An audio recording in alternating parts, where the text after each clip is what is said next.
Eh ben, bonsoir à tous, bienvenue dans une nouvelle vidéo Star Trek. On va continuer à explorer cet univers avec cette fois-ci un produit qui est un petit peu moins connu du grand public. Hein. Personnellement, j'en avais entendu parler pour la première fois sur un site comme ça, un peu au passage, je fais, il y a un dessin animé. Hein. Et il m'a fallu un moment pour regarder. Et depuis que j'ai vu ça, bah, on va vous en parler après, on va voir si c'est bien ou si c'est mauvais. Mais pour en parler, je dis bonjour à tous ceux qui sont avec nous. Vous les connaissez maintenant, des fans, des experts, des aficionados, des fanaticos. Merci à vous, bonsoir. Vous allez bien? Salut. Salut. Salut. Ça va et toi?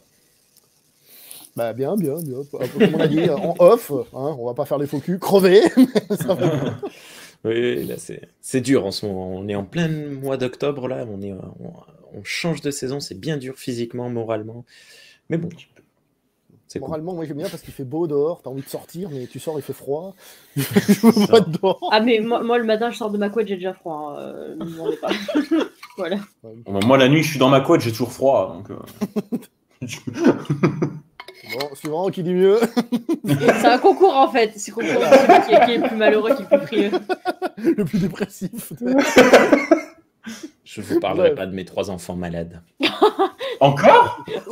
Voilà, c'est bon, ils abattu. Fatality, là, il a gagné. Voilà. Le jour où tu auras des enfants, Guillaume, tu comprendras que de septembre à mars, les enfants sont malades. Oui, Et c'est de pas de mal à avril veille. à mai, un jour sur 2. D'accord. Fait des enfants. C'est pas de mal à veille. Donc, ça tombe bien parce qu'on va parler de dessin animé. En théorie, c'est plus pour les enfants. Est-ce qu'il y a quelqu'un qui a envie de nous parler un petit peu du background de la série, comment elle a été créée, tout ça, ou on peut essayer de m'en occuper vite fait? Bon, bah, si vous voulez. On va te laisser la parole parce que là pour le coup, on s'en renseigner sur le sujet. Alors, Mais j'ai vu 2 épisodes. Qu'est-ce que Je vous tu veux que je rassure. dise? non, il existe un excellent livre qui parle de la série animée qui a été édité il y a 3 ou 4 ans peut-être, qui n'existe que en langue anglaise pour le moment, et qui retrace toute l'histoire de la création de cette série animée et qui est passionnant. Je sais que Dragor en avait parlé dans mon podcast il y a quelques années, mais je n'ai pas réussi à mettre la main dessus pour le moment, parce que Rémi je n'achète des objets que d'occasion, et du coup, j'arrive pas à le trouver. Dis-moi. Rémi, pourquoi dans ton énoncé tu as dit pour le moment? Parce Il que sera jamais traduit, il faut pas déconner. On a de l'espoir, laisse-nous. Qui aurait pu Attends, prévoir moi je précise. Qui aurait Il a pu dit qu'il prédire n'existe qu'en anglais pour le moment. Il va peut-être être traduit dans d'autres langues. Oui, peut-être ou oui, peut-être pas. Ah oui, dans d'autres langues, oui. Dans d'autres langues, oui, mais qui pas en aurait français. pu prévoir Qui aurait pu prévoir qu'une édition française du Blu-ray de la série originale animée serait publiée un jour? Il y a 2 ans, quand l'annonce a été faite, mais personne ne s'y attendait. En plus, les prix ne sont pas du tout... c'est tout à fait Mais abordable. personne ne l'attendait. Mais si. Non, mais je déconne. Rémi l'attendait, ok. Donc ça a de l'importance. Ok, excusez-moi. Le seul. Excusez-moi. Donc, beau parleur, on t'écoute. Ouais, alors c'est pas compliqué hein, pour ceux qui se posent la question, c'est écrit sur la page wiki en anglais. Hein, ce que je vais dire, c'est simplifié. En gros, tout simplement, à la fin de la série d'origine, ils avaient proposé de faire, donc de TOS, ils avaient proposé de faire une série pour enfants hein, à la télévision, mais ça a capoté pour différentes raisons, entre autres Roddenberry qui voulait pas que Star Trek ce soit pour les enfants, donc ça a traîné jusqu'aux années 70, où ils ont lancé cette série, mais le principe c'était que ce soit une série qui parle à tout le monde, c'est-à-dire pas forcément un dessin animé que pour enfants, parce qu'à la base, la série pour enfants voulait que ça fasse des petits messages écologiques, des trucs machin, pas forcément négatifs, mais il a insisté pour que ce soit vraiment du Star Trek. On sent que Star Trek, c'est un truc qui devait quand même lui tenir à cœur, hein, malgré tout, parce que il n'a pas laissé son bébé partir à la dérive, on va dire. George Lucas. Hein. Pardon. Non, bon, elle était facile. Oh, c'est peut-être le... Non, c'est juste pour rigoler. Personne lui a proposé 4 milliards aussi, hein, faut pas déconner. C'est peut-être pas faux, surtout après. Peut-être qu'il n'en avait pas encore assez.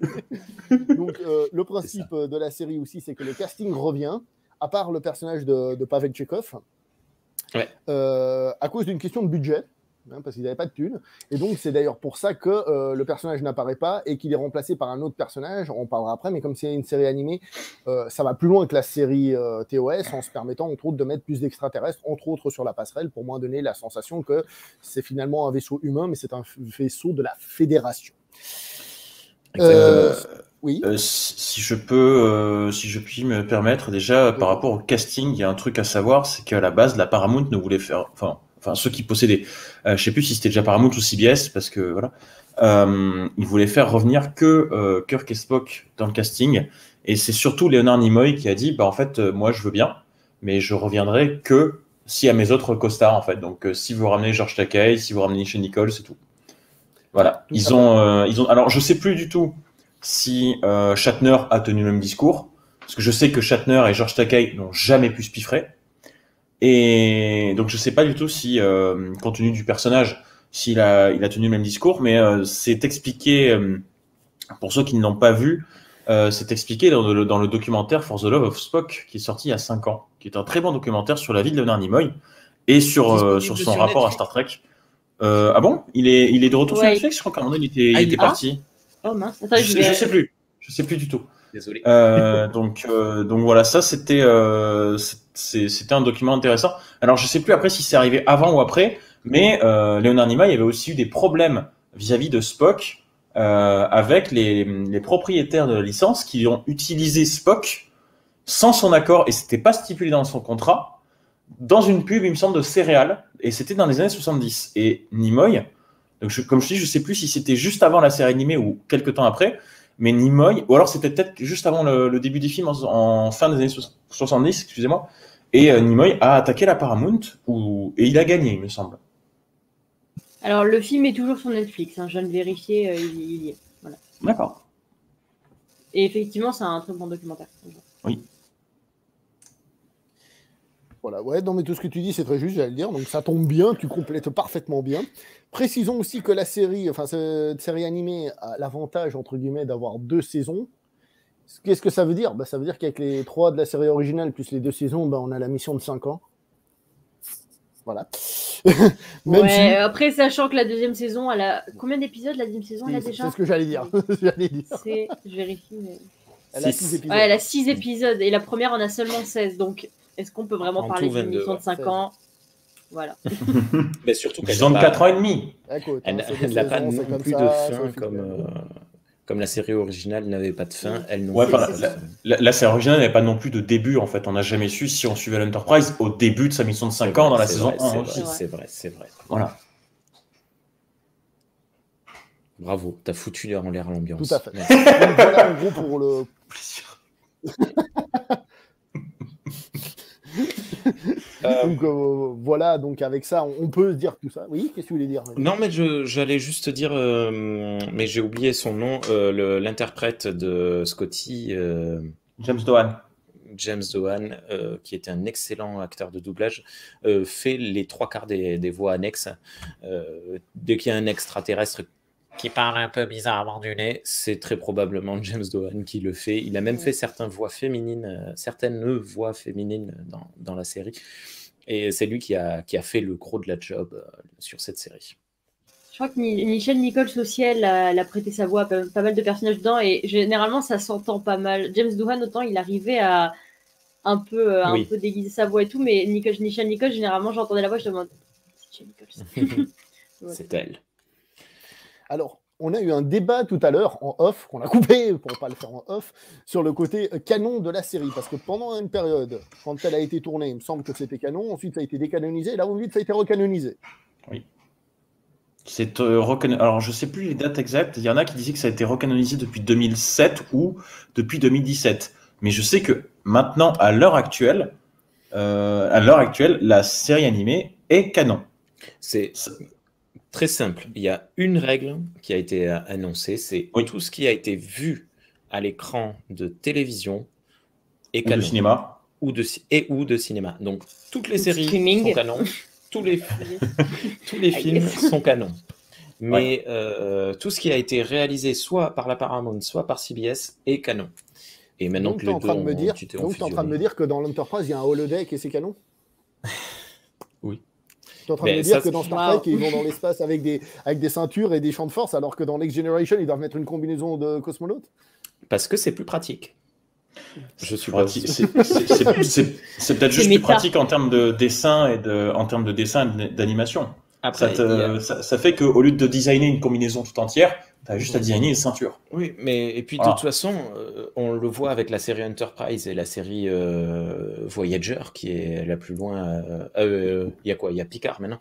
Il y a des grosses différences de technologie. Il y avait dans cette série, comment elle s'appelle? Discovery, il y a des hologrammes qui bougent, alors que les hologrammes sont censés être inventés dans Deep Space Nine. Non, mais Discovery, c'est pas canon, par contre.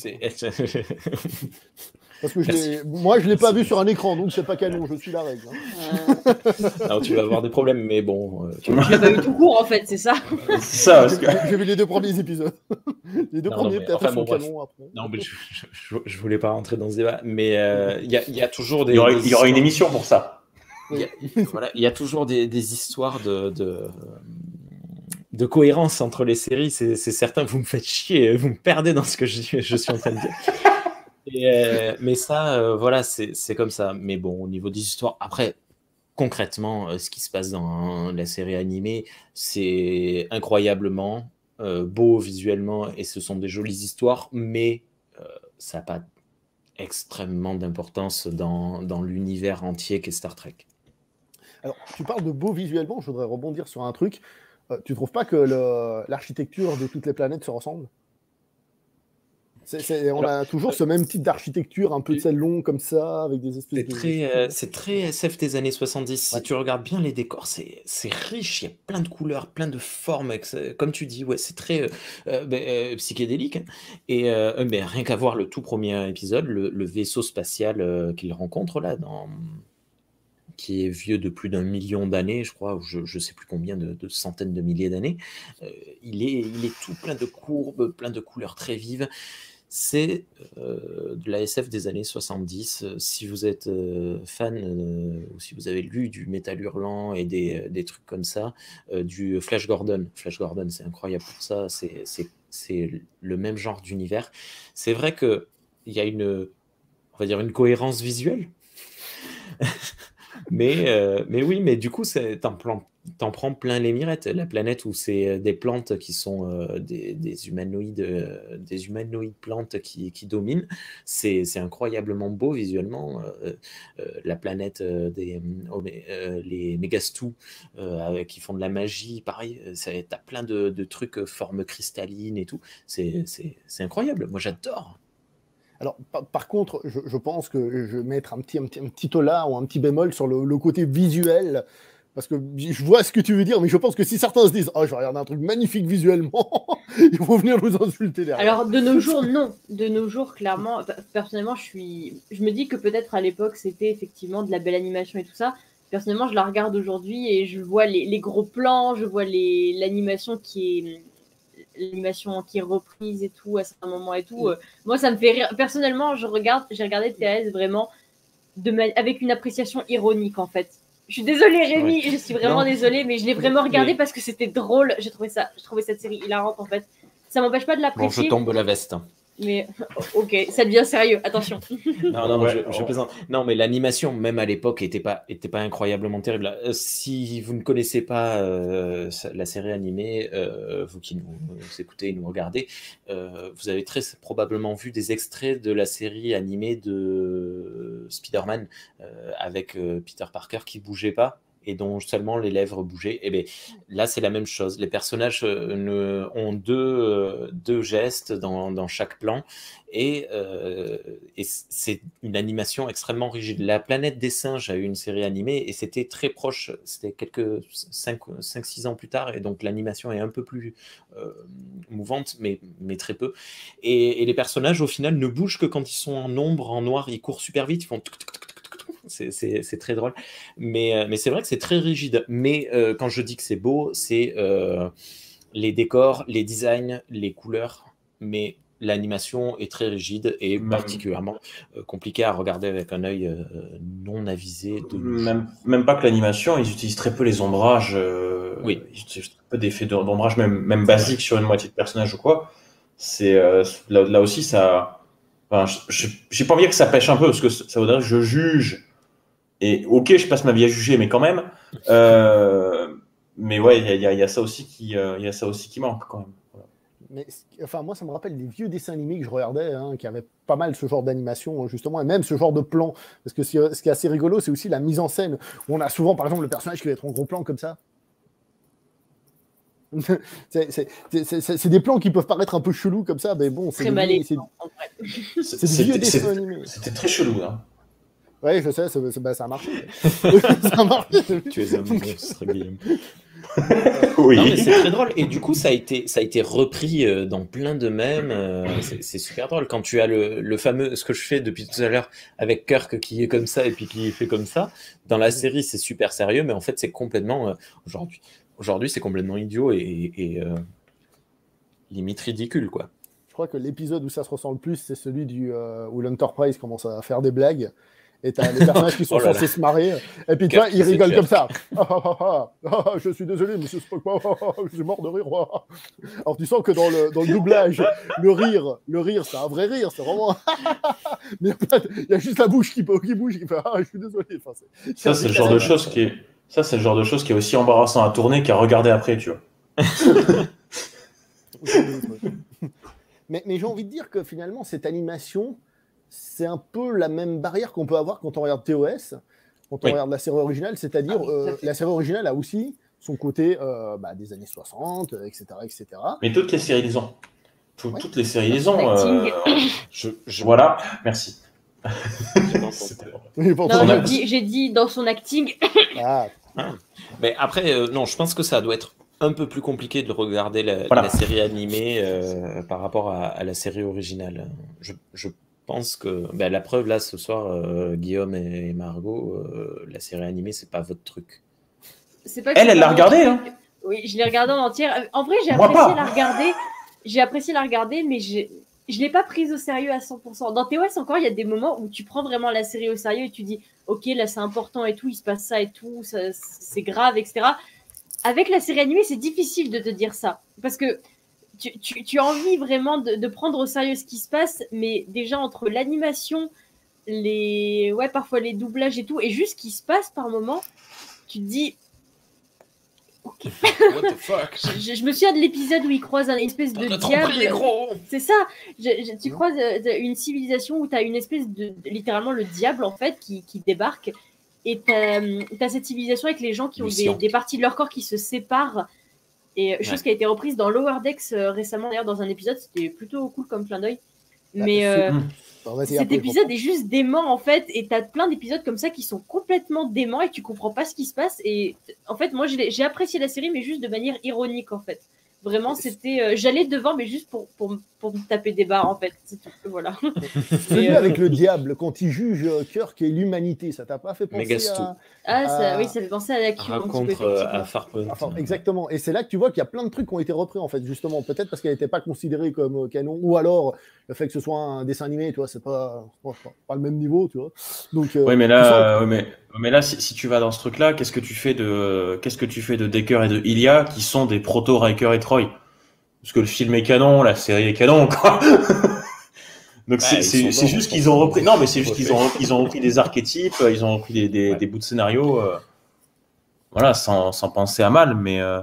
Alors, s'il faut parler de Decker et Ilia, je dis qu'au moins ils passent pas cette saison à se dire on était ensemble, mais peut-être qu'on est ensemble, mais qu'on n'est pas ensemble, mais peut-être qu'on va finir ensemble, mais peut-être que oui, mais peut-être que non, que je sais plus. En fait, je vais avec Worf.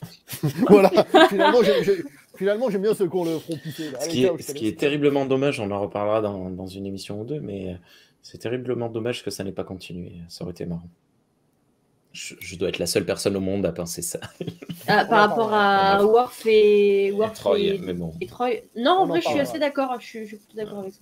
Mais moi, je suis aussi d'accord, mais on en reparlera. On en reparlera. Du coup, moi, je trouve, malgré tout, malgré Margot, on va dire, on va pas être d'accord là-dessus, que je trouve que cette série animée a quand même des vrais épisodes de Star Trek. Je veux dire, des vrais thèmes de Star Trek. Pour moi, c'est un épisode de Star Trek qu'on condensé en cours. Tu vois ? Oui. Je trouve qu'il y a des vrais thèmes dedans. Mais j'enlève pas le fait qu'il y a certains scénarios effectivement qui sont vraiment du Star Trek et tout. C'est juste l'emballage complet en fait qui fait que j'ai pris la chose de manière un peu humoristique. Et après, j'ai regardé la série il y a un moment déjà, ça doit faire bien 2 ans peut-être ou quoi. Donc j'ai assez peu de souvenirs de vraiment tous les épisodes. Après, il y a des épisodes que j'ai trouvé très bien. Par exemple, le 2e épisode, celui qui parle de Spock, enfin le passé de Spock, surtout sur Vulcain et tout ça. J'ai trouvé cet épisode très très bien et c'est sûrement l'un de mes préférés de TAS d'ailleurs. Donc non, j'enlève pas à la série qu'elle a de très bons épisodes. Ouais, bon, on va parler de cet épisode, je pense, parce que je pense que c'est sans doute le plus marquant de la série. mais généralement, moi, ce que j'apprécie, c'est que je regarde ça, j'ai pas l'impression de regarder. J'ai vraiment l'impression de regarder du TOS. Je veux dire, je suis pas face à autre chose. Alors certes, je vois bien que c'est un dessin animé, je vois bien l'animation, même si bon, moi comme j'ai dit un peu de nostalgie parce que j'ai regardé des dessins animés de ce genre-là, enfin animés comme ça, mais j'ai pas l'impression de me faire arnaquer sur la marchandise. J'ai du Star Trek. Après, oui, en effet, il y a le personnage qui se décompose et tout ça. Ça, c'est une possibilité qu'ils peuvent se permettre parce que c'est un dessin animé. Ils rencontrent beaucoup plus de géants ou de choses comme ça, beaucoup plus d'extraterrestres un peu farfelus. Et ça, ils peuvent se le permettre parce que c'est un dessin animé. Il y a une diversité du bestiaire assez incroyable. Ouais, contrairement à TOS et même contrairement à TNG, si on regarde bien, les aliens sont beaucoup plus... TNG, ils ont tous un front différent. C'est ça, c'est un peu le problème qui est reproché aux trois séries. À Voyager aussi. Oui, à Voyager aussi. C'est un peu ce qui est reproché aux trois séries de cette époque-là, c'est vraiment que dès qu'ils croisent des aliens, c'est toujours des humanoïdes avec un front un peu différent et c'est assez limité au final au terme de maquillage. Mais TAS, de ce côté-là, a fait les choses très bien parce que même au niveau des planètes, des décors, comme chez Jérémy, et au niveau des aliens, ils ont quand même une grosse diversité, ils se sont permis en fait. C'était plutôt sympa. Mais on aura certainement la même diversité que Prodigy. Hein. Oui, effectivement, qui arrive d'ailleurs, on a cette semaine. Alors, ça dépend quand est-ce que sera diffusée cette vidéo, parce qu'à tous les coups, cette vidéo sera diffusée que la saison 1 de Prodigy sera déjà terminée. Donc, est-ce que vous avez aimé ou pas? J'ai jamais rien vu de tel. C'était pas ce que je m'attendais. Ouais, là, on fait un truc dans le temps. Là, on commence à faire une intrigue de voyage dans le temps. Et non, c'est un truc pareil que le World X s'est permis de faire aussi. Dans le World X, on a des choses qu'on ne peut pas voir dans une autre série. Voilà, excusez-moi. Oui. Non, mais tout à fait, tu as raison, Guillaume. Le World dès qu'on est dans un format animé, de toute façon, on peut faire beaucoup de choses. Ou de synthèse, ni plus ni moins de synthèse en fait. Ouais. Mais Prodigy n'est pas un dessin animé. Oui, non. C'est comme The Clone Wars, si tu veux. Donc dès que tu es sur de la synthèse totale, tu peux te permettre. Ouais. En effet. Mais ça, on verra. Oui. Alors, Rémi, avant de partir sur les épisodes, vas-y, monte tes trucs, justement. Tu voulais faire l'unboxing. Ouais, désolé. Dans le magnifique coffret Blu-ray... oh, je suis beau. Dans le magnifique coffret Blu-ray de l'intégrale des saisons 1 et 2 de la série animée, se trouvent des petites pochettes de tous les épisodes. Alors, voilà, comme ça. Donc, pour chaque épisode, ils ont fait des trucs. Donc, je vous invite à continuer de parler si vous voulez. Et je vais continuer de les diffuser. Alors, pour celles et ceux qui regardent Trek in Storia, je l'ai déjà fait. Mais pour celles et ceux qui ne le regardent pas, eh bien, vous découvrez là des designs magnifiques des années 70, incroyables. Ça, c'est le fameux... Donc, ça, c'était l'épisode pilote. Ça, c'est le fameux deuxième épisode de la série dont on parlait avec Spock qui se retrouve lui-même enfant et dont on va continuer de parler. Non, je trouve celle-là très sympa, justement. Je trouve au niveau du design, elle est très bien. J'arrive juste pas à voir ce que c'est, ce que ça... Ah si, ça y est, je vois le visage. Ah, ça y est, j'ai mis du temps, désolé. Ça va être un peu chiant, donc continuez de parler et je continue On va commenter, Eh oui, il déborde sur le côté. Alors là, justement, celui qui remplace Chekhov. Arix, qui a 3 bras. C'est très pratique. L'extraterrestre sur la passerelle, qui vient apporter un peu de diversité. Et on profite aussi pour voir... Oui, vas-y, oui. Non, Arix, ce qu'il y a de cool, il y a, j'ai perdu son nom, un super auteur de comic book qui a écrit L'Homme de Fer, Superman, Man of Steel. John Byrne. John Byrne qui fait des romans graphiques, des romans photos avec des épisodes de Star Trek et il intègre des designs de Arix dedans et c'est assez incroyable, il les intègre dans la série originale. Alors, je te propose qu'on se sorte de ce que tu es en train de montrer. L'Orelei Signal, celui que tu viens de mettre là, C'est pas celui où un épisode dont on parlait la dernière fois où on a toute une équipe féminine qui vient sauver le reste de l'équipe de la passerelle et tout ça. Et où Ra prend les commandes et tout ça, c'était vraiment un épisode sympa ça aussi. Exactement. En fait, vous voulez qu'on fasse les 22 épisodes? J'allais dire, c'est ce qu'on est en train de faire en fait. Bon.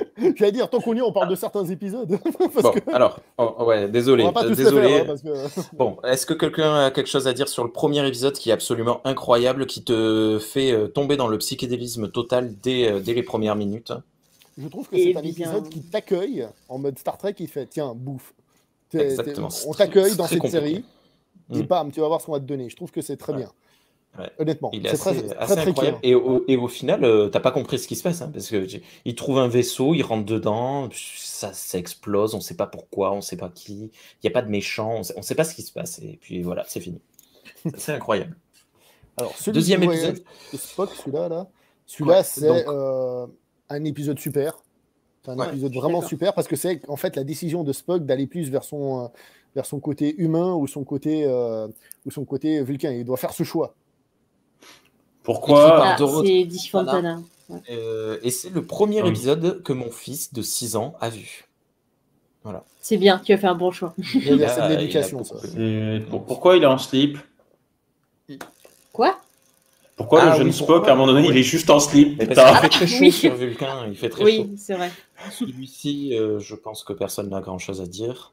Ouais. Moi, à partir de là, j'ai plus vu. Je te dis, j'ai vu que les 2 premiers. Donc là, je suis largué. C'est bon, c'est fini. Non, mais de toute façon, on va pas tout commenter. Mais c'était non, juste ça, c'est le deuxième épisode que mon fils a vu avec un nuage géant qui absorbe les planètes, qui les détruit. Et l'Enterprise va dans le nuage pour le détruire de l'intérieur.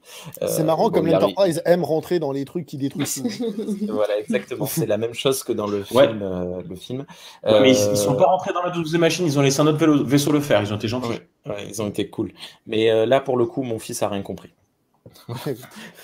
Et c'est le deuxième qu'il a vu. Donc ça, c'est le fameux épisode Lorelei Signal avec l'équipe féminine. Donc en fait, on reprend le mythe de la sirène qui attaque les hommes et donc il faut des femmes parce qu'on est encore dans un univers très genré. Et c'est dans celui-là qu'on découvre Meurès, non me trompe-je? Qui donc? La femme chat. Ah oui, alors c'est possible. Je me demande si on la voyait pas avant, mais... Il me semble qu'on la voyait, mais... Je pense qu'on la voyait avant. Hein. Mais je suis plus non, mais je crois qu'elle n'a pas d'importance dans cet épisode. Par contre, on retrouve l'infirmière Chapelle, et ça, c'est cool. Oui. Alors là, c'est le premier épisode, je crois, où ils font revenir un personnage qui va devenir récurrent. C'est avec... Non, attendez, non. Mud. Ah non, je confonds avec Mud. Non, pardon, c'est pas Mud, c'est l'autre. Comment il s'appelle? Celui qui vend les tribules. J'ai oublié son nom. Oui, je suis vraiment désolée. J'ai oublié son nom aussi. Je suis désolée, mais oui. C'est l'un avec Mud. Avec Mud, c'est un des personnages. C'est un des personnages récurrents, ouais, effectivement. Il a inventé des tribules qui ne se reproduisent plus, mais ça marche pas. Oui. Et à la place, on se retrouve avec un énorme tribule ou quelque chose du genre. Enfin, c'est voilà. C'est joli. Alors celui-là, je ne parle pas. Après, j'ai plus tous les épisodes. Vas-y. Je m'en souviens pas. Mais je me souviens pas du nom, mais ça fait très James Bond, je trouve c'est génial. The Infinite Vulcan avec un Vulcain géant. Oui, est-ce que c'est celui où Spock devient... Il y a un double de Spock qui est un Vulcain géant ou quelque chose du genre? Exactement. Ça, voilà, ça c'est un des épisodes. C'est un des épisodes que je n'ai pas réussi à prendre au sérieux. Je suis désolée. Et toi qui es si fan de Spock, t'as pas kiffé de voir un Spock géant? Alors j'ai kiffé vraiment beaucoup, mais pas dans le sens sérieux, quoi. Voilà. C'est l'épisode qui fait pour la deuxième fois une référence aux guerres eugéniques. Ça peut être vu comme une suite à Space Seed, parce qu'on y retrouve le docteur Noonien, je crois, on en réentend pas. Non, pas lui, je dis des bêtises, parce que du coup, je me mélange tout. Mais on réentend parler d'un docteur qui existait à l'époque des guerres eugéniques et de l'époque de Khan, qui a rencontré Khan. Et c'est lui le méchant.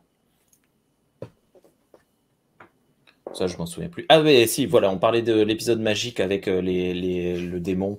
Avec le démon. Avec Lucien. Qu'en fait, il est super cool. Voilà, c'est ça. En fait, Star Trek était satanique tout ce temps.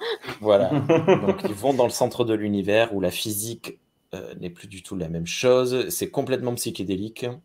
Ça me rappelle un des films, c'est bizarre. images, c'est incroyable. Non, Ces designs sont superbes. Celui-là, je me souviens pas. Enfin, le nom me parle, mais l'épisode, j'ai plus en tête. Ah voilà, ça c'est celui où Mud revient. Et cet épisode-là aussi est très très drôle, je trouve, personnellement, où t'as tout le monde qui tombe amoureux de tout le monde et tout, c'est génial. Ouais. C'est merveilleux, c'est la vie. La vie, c'est l'amour, l'amour, c'est la vie. Je m'en souviens pas. Celui-là non plus. J'avoue que. Mais pareil, ça fait très. Là, ça fait SAS ou James Bond. C'est marrant, hein, ils sont très inspirés par ça. The Time Trap, qui est un excellent épisode dans lequel l'Enterprise se retrouve bloqué dans une bulle temporelle en dehors du temps, où plein d'autres vaisseaux sont là depuis plus de milliers d'années et essayent de s'en sortir. Ouais. Et ils doivent coopérer tous ensemble. Il y a même des Klingons, justement, et c'est l'une des premières fois, je crois, où on voit l'Enterprise collaborer avec des Klingons pour se sortir d'une situation. Est-ce que je peux faire une blague que j'ai pas pu faire tout à l'heure? Ah, pardon. Pendant la guerre avec les Klingons, les gars de la Fédération, ils disaient « Je vais sur le front Klingon »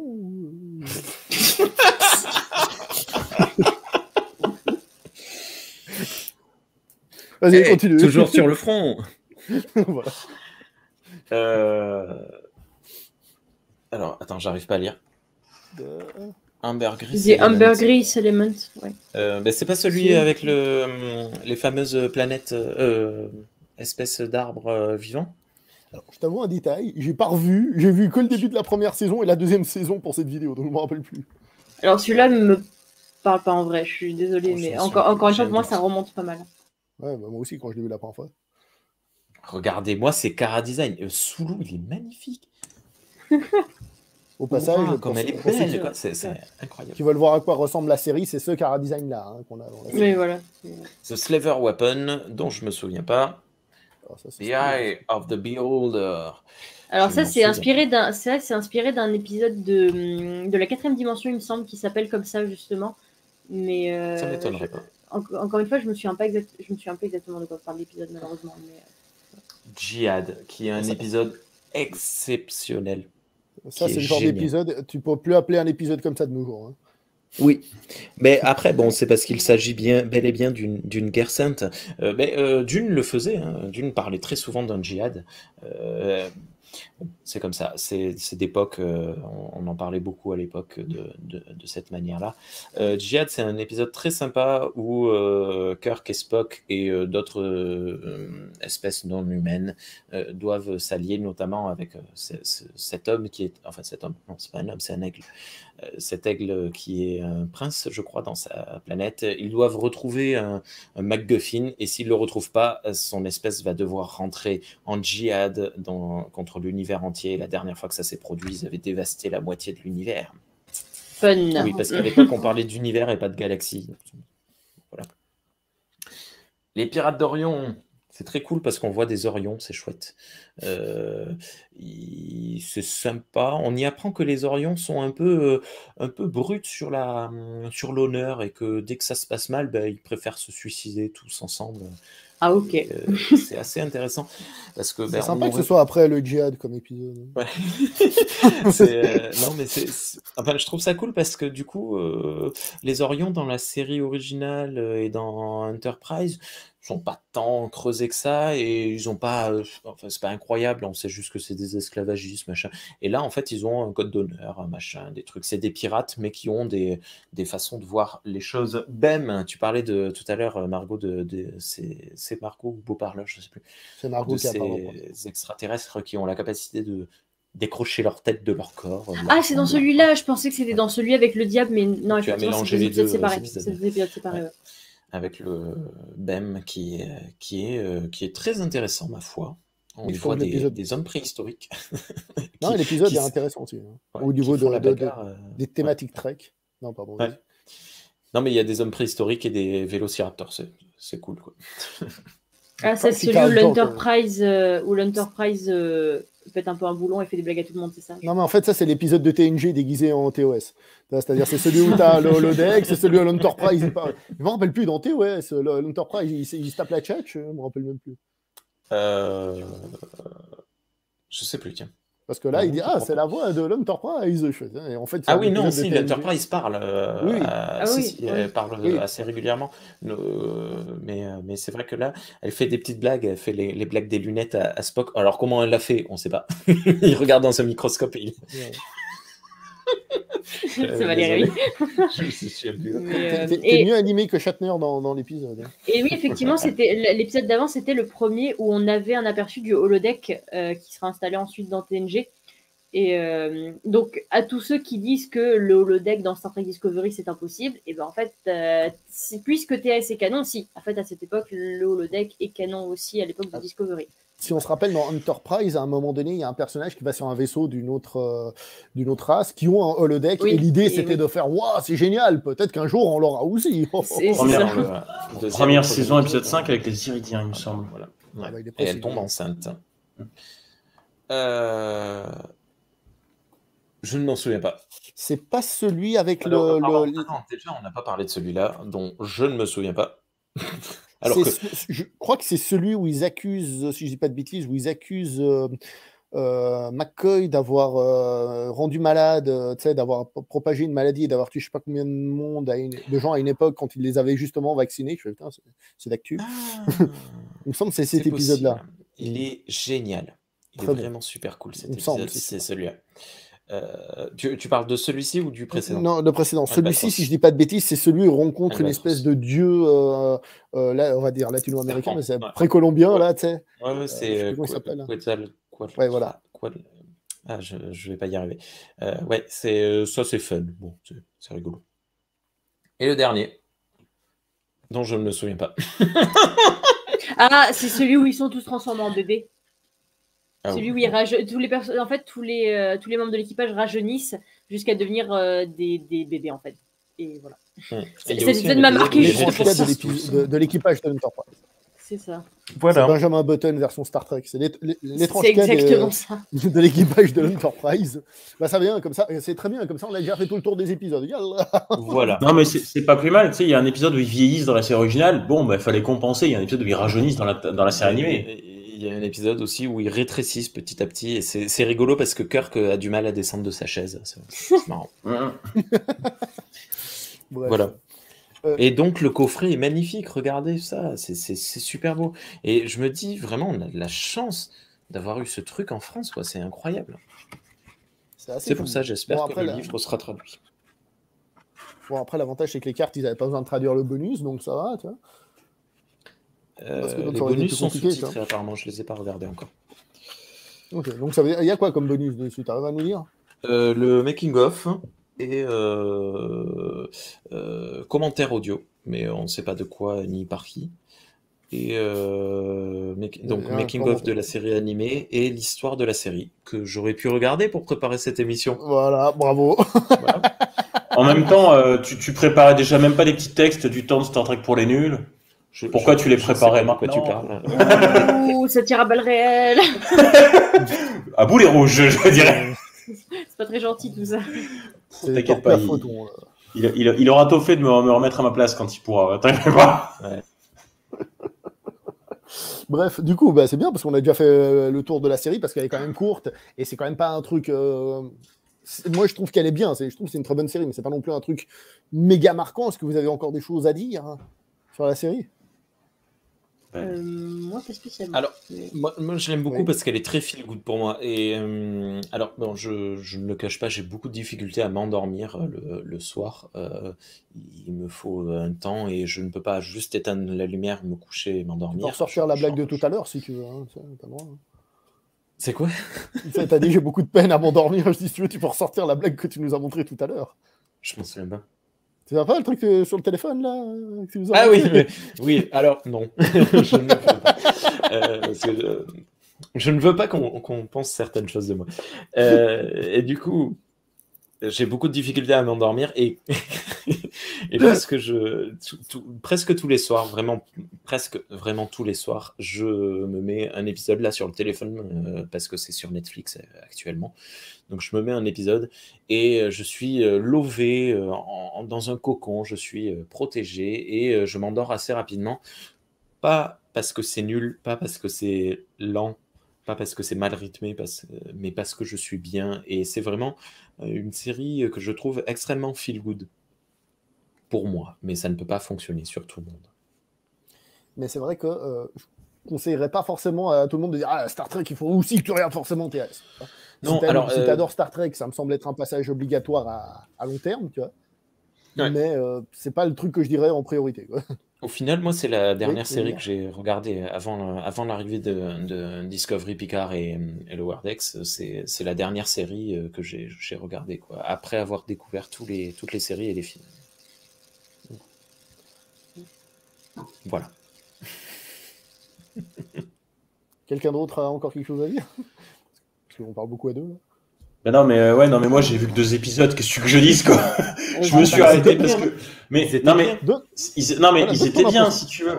Mais j'ai pas réussi à continuer. Alors, l'animation joue un petit peu, mais pas trop quand même. Enfin, je veux dire, l'animation et le design, le fait qu'il n'y ait pas d'ombre, etc., ça me perturbe un petit peu. Ça donne un côté très plat, en fait, à ce dessin animé.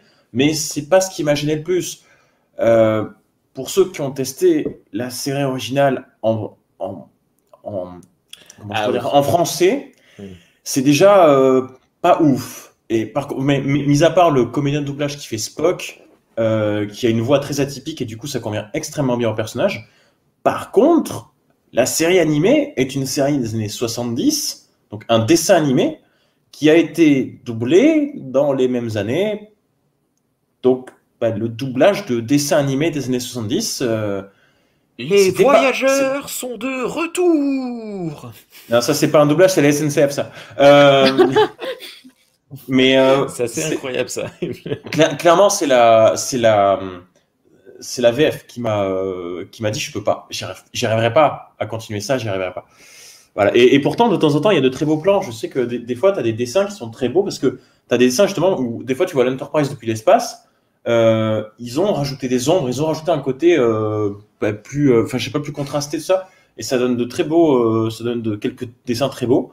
Mais la VF, comme moi je suis pas suffisamment bilingue et à cause de mon handicap visuel, je peux pas lire les sous-titres d'instinct comme ça. Faut forcément que je fasse pause lecture pour lire. Donc ce qui fait qu'un épisode de 20 minutes me prend 40 minutes, relativement chiant. Un épisode de TOS, quoi. Ouais, sauf que c'est un épisode, paf, paf. Ouais, c'est assuré. Et donc, du coup, je regarde ça en VF. Et je t'avoue, si elle pouvait se faire redoubler la tronche, cette série, ça me déplairait pas plus que ça, tu vois. Il y a déjà eu des redoublages dans Star Trek. Hein. Il y en a déjà eu des redoublages dans Star Trek, donc c'est possible. Il n'y aurait pas le Star Trek French Club qui aurait peut-être cette ambition de refaire le doublage de la série? Un doublage non officiel. Moi, je vote pour. Hein. On vote. Oui. Moi, je suis. Ah écoutez, je suis le seul membre du bureau. Je suis le seul membre du bureau, donc là, ça va être chaud. Fais gaffe, tu t'engages. Moi, je me suis engagé à rien. J'ai jamais acquiescé, j'ai jamais désapprouvé. Bon, Rémi, tu t'engages à faire la voix de Spock, ça te convient? Je les fais toutes s'il faut les faire. On fait une démo. Il va nous faire une James Doohan. Rémi, ça va être notre James Doohan. Vas-y, on imagine non, Spock mais je sais pas. pas. Parler, vas-y. Ah oui, mais tiens, il y a un moment où Spock il veut parler au nuage. Il dit nuage, je te parle, écoute le son de ma voix, je te parle. Parce qu'il a une voix posée quand même, et il faut le faire. Mais ça, j'ai pas le charisme nécessaire, tu vois, pour faire Spock. Non, moi je ferais Arix. Il est dans 3 épisodes, c'est cool. Mais quoi, comment ça? Il est que dans 3 épisodes, Arix? Non, il est un peu plus. Ah putain, je suis peur. Il est dans presque tous, mais il a un tout petit rôle. Sinon, est-ce qu'on peut enchaîner avec d'autres choses trop cool qui existent autour de la série animée? Non. Les comics. On en a parlé il y a quelques semaines dans un épisode de Trek Historia avec Cyril Michael. Ils ont fait un comic book Star Trek série animée versus Transformers. Et tu vois des Klingons de la série animée alliés avec les Autobots qui font la bagarre avec... Regardez-moi toutes ces couleurs. C'est absolument incroyable. C'est magnifique. Alors c'est marrant, mais je trouve que le design des personnages de TAS rend limite mieux dans un comic book que dans de l'animation en fait. Oui. Je trouve que ça rend beaucoup mieux dans ce format-là.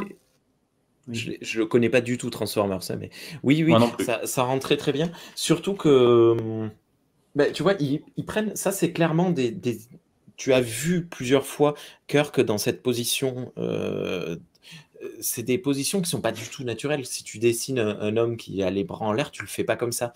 Mais vu qu'il était comme ça dans la série animée, eh ben, il est comme ça dans le truc. La seule chose qui change, c'est on leur donne un peu plus d'expression faciale que ce qu'on a normalement. Mais c'est très cool. Et honnêtement, voilà. Bah, attention. Léger spoiler. Bon, voilà. On a l'Enterprise qui est un Transformers, quoi. Je trouve ça assez cool en vrai. C'est génialement con, cool. Ouais, mais c'est un peu vu que c'est des comics hors série et tout, c'est un peu le fantasme du truc, quoi. Voilà. C'est le bon fan service là, ouais. Et c'est très drôle parce qu'ils ont réussi, en fait, ils ont intégré les Transformers dans la continuité de Star Trek. Ils expliquent qu'en fait, les Transformers, dans les années je ne sais pas combien, ont cessé simplement de fonctionner. Ils se sont isolés sur un astéroïde, je crois, ou une petite planète non loin de l'espace. Quand tu dis ils ont cessé de fonctionner, tu veux dire qu'il n'y a plus de films? Ils se sont mis... non, ils se sont mis en pause tous ensemble et ils se sont bloqués dans un endroit. Et en fait, l'équipage de l'Enterprise et des Klingons tombent dessus. Et d'ailleurs, ça te donne une première scène où tu as Kirk qui tire avec un phaser et qui casse la vitre d'un camion. Et tu te dis, mais pourquoi il tire sur un camion? Et en fait, c'est un... Bref, voilà. Et alors, je ne suis pas du tout fan des Transformers. Ça ne m'a pas du tout donné envie de lire ni de regarder des films Transformers que je ne connais pas du tout, ça ne m'intéresse pas.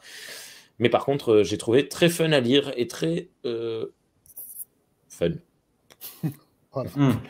Ouais, donc c'est fun et c'est fun, quoi. Voilà, c'est du fun avec du fun, donc voilà. Double fun, toujours plus de fun, encore du fun dans son fun. Funception.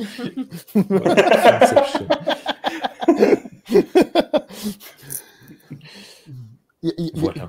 Juste une parenthèse, un truc que j'ai pas dit, pour moi aussi un des gros trucs qui le rapproche énormément de la série d'origine. Alors la musique change, mais on a quand même toujours la même musique quand on a les scènes au début, toujours le plan extérieur de l'Enterprise avec le Captain's Log, et on a les mêmes plans de l'Enterprise, c'est-à-dire on aura toujours la planète en bas et l'Enterprise qui fait tout doucement au-dessus.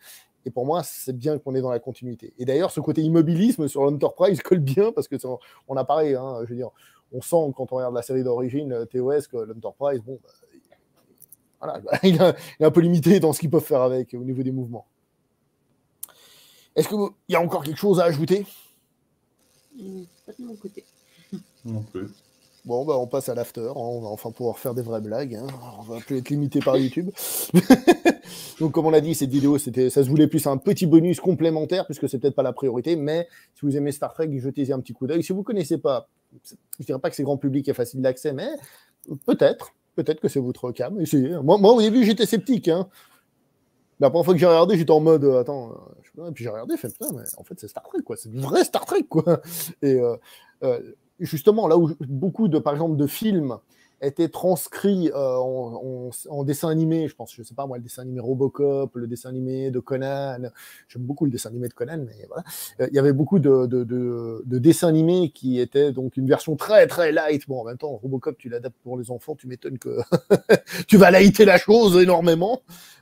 Bah là, bon, certes, c'est pas Star Trek TOS, c'est pas aussi violent que Robocop, on est bien d'accord, mais ce que je veux dire, c'est que t'es pas en train de regarder un machin light, t'es en train de regarder du Star Trek. Et ça, j'ai trouvé ça vraiment cool. Alors du coup, bah, je profite pour... Oui. Il n'y a pas de mort. Arrête de spoiler.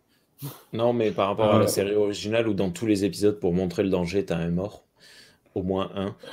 Là, il n'y en a pas, je crois. Je pense que la série animée, ça doit être la série où il y a le plus grand ratio de t-shirts rouges qui sont vivants, en fait, de toutes les séries Star Trek. Voilà. Non, mais oublie pas qu'avec les t-shirts rouges, tu ne peux pas aller plus loin que l'ère de la série originale. Puisqu'après, ça s'inverse. C'est vrai. C'est pas faux. Par contre, non. Il y a une révolution, là. Alors, par contre, deux choses par rapport à ce que tu viens de dire. La première, alors pour Robocop, oui, mais Robocop, c'est quand même une exception.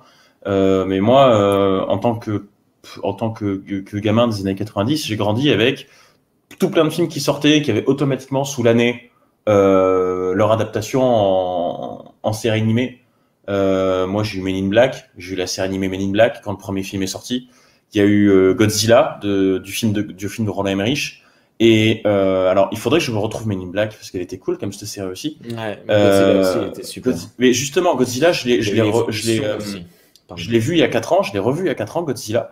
Et justement, je me suis rendu compte que ça proposait de vraies intrigues, ça proposait de vrais thèmes. Alors, ça n'a pas le même but philosophique que Star Trek, mais le traitement des personnages est digne d'une vraie série live action. Donc pour moi, une série animée adaptée d'un film n'est pas nécessairement plus light dans son traitement. En fait, par rapport, comme si tu prends Robocop comme exemple, oui, mais c'est pas nécessairement à toutes les séries.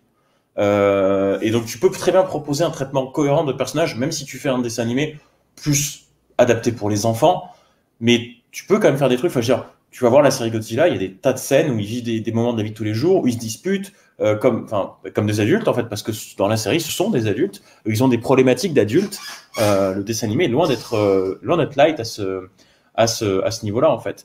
Et la deuxième chose, c'est par rapport à un truc que tu as dit tout à l'heure, j'ai pas réagi sur le moment, mais quelqu'un, je crois que c'est toi, Beau-Parleur, qui a dit, à un moment donné, quand on est vraiment passionné de Star Trek, c'est que la série animée, c'est quand même un passage obligatoire. Non.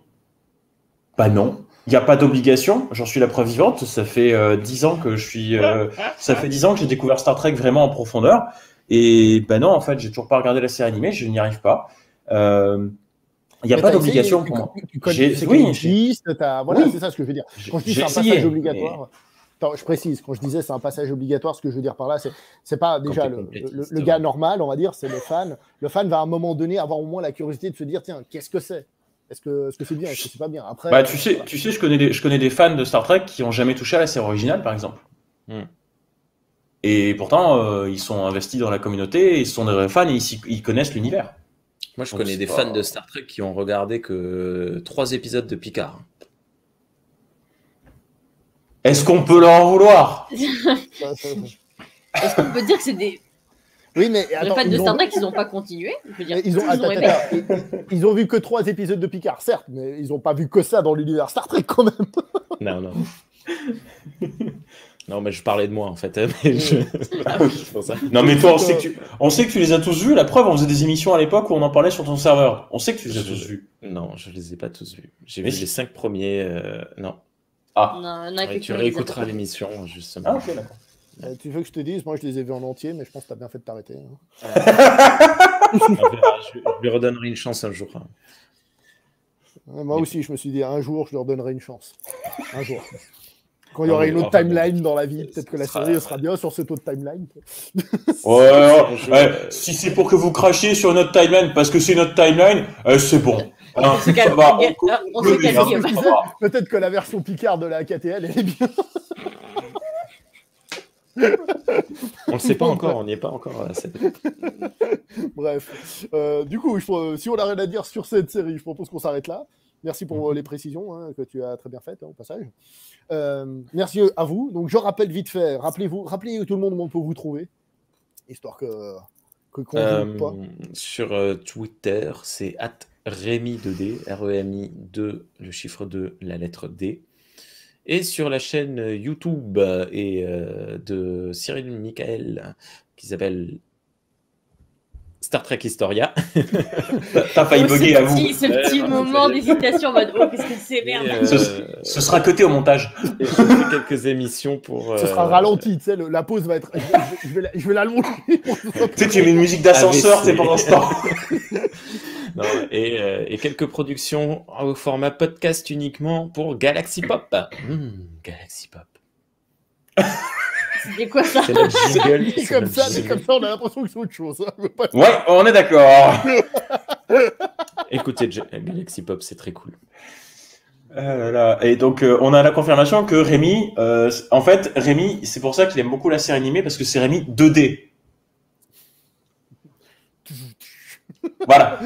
Merci beaucoup. J'étais mute, mais vous m'avez pas entendu rire de manière complètement ironique et pathétique. Merci Margot, ton soutien me va droit au cœur. Tu prends ces blagues comme la série animée, tu regardes ça pour te marrer. Exactement, voilà. pour ça. Ta blague est aussi importante qu'un Spock géant pour elle. Bah, en vrai, c'est un compliment, je pense. Hein. Je pense qu'on peut considérer ça comme un compliment. Voilà. Range ce phaser, s'il te plaît.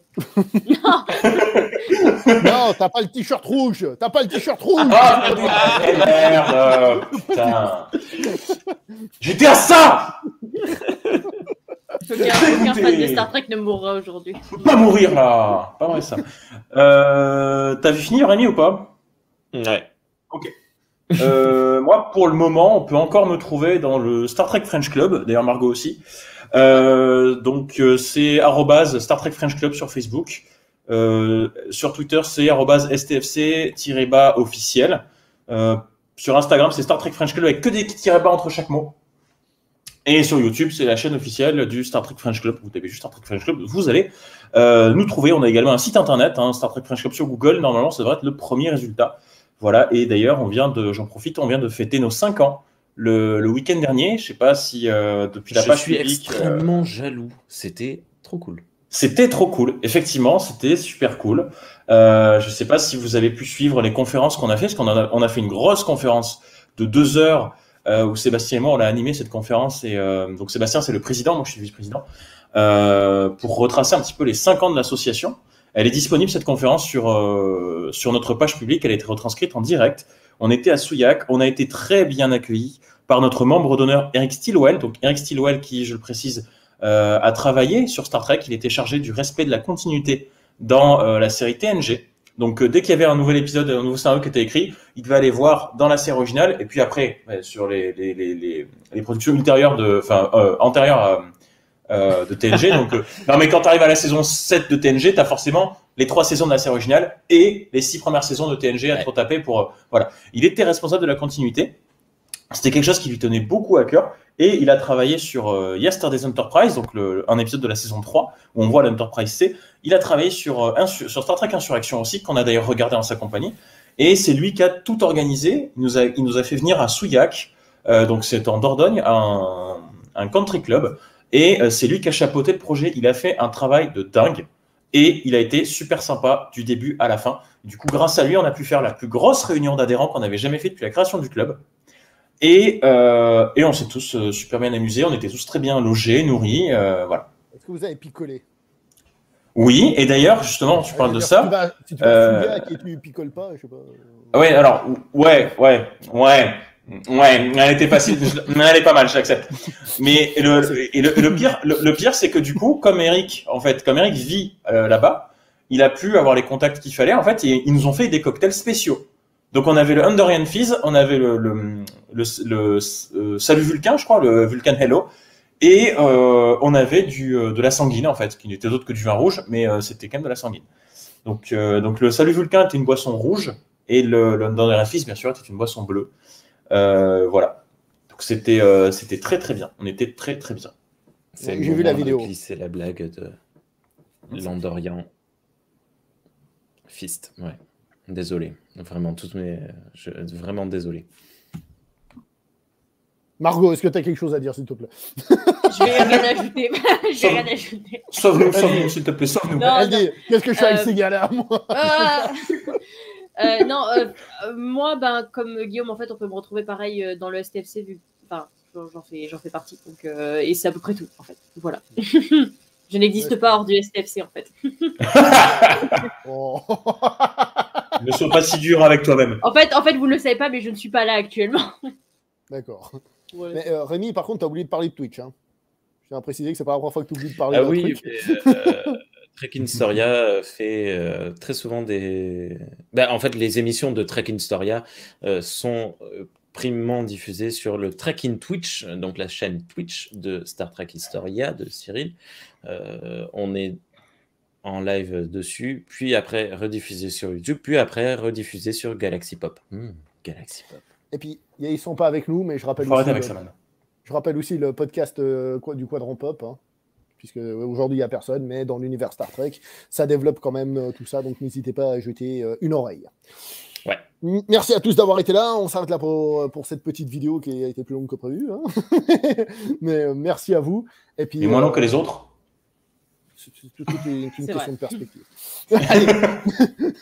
Merci à vous. On s'arrête là. Évidemment, vous n'oubliez pas le like, le partage, l'abonnement et d'aller faire un tour dans ce qu'ils vous ont dit. Si l'univers Star Trek vous intéresse. Et puis voilà. Allez, portez-vous bien et ciao tout le monde. Bonne soirée.